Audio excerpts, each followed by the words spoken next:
Alright, so the focus of this video is on how to write a strong hypothesis statement.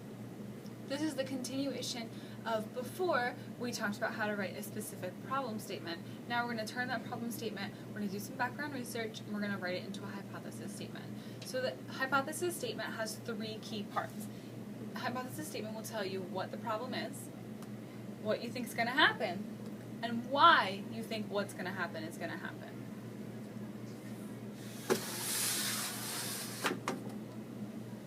So what the problem is. This is the if component of your hypothesis statement, and it begins it. You say if, and you summarize the problem, except for, you leave out the part you are changing, that independent variable, that tested variable, you leave that portion out.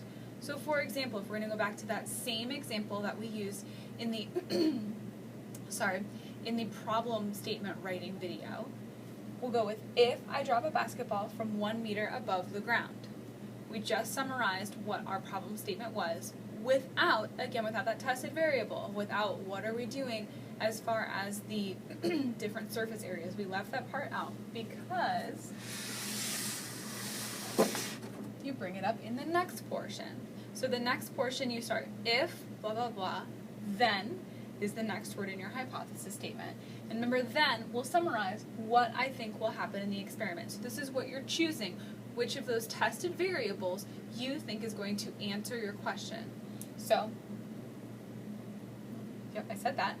So for example, if you go back to our example, if I drop a basketball from 1 meter above the ground, then the ball will bounce highest when it is dropped onto concrete.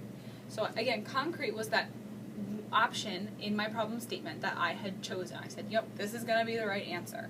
Now, how did I know that was going to be the right answer? I summarized that in the last portion of my hypothesis statement, the because statement. The because tells me why I think that's going to happen, why I have that opinion. And it's based on that background research that I've done. So because I summarize what piece of background research made you think that. So again, if blah, blah, blah, then blah, blah, blah, because concrete is the most dense material. So it's because I based it on facts that I got from my background research. So if you put it all together,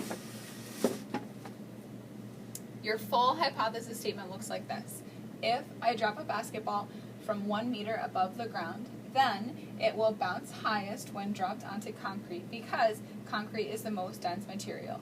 You'll see you have what is my problem for if, what do I think the answer is for the then, and why I think that is the answer for the because. And that is how to construct a full, complete hypothesis statement.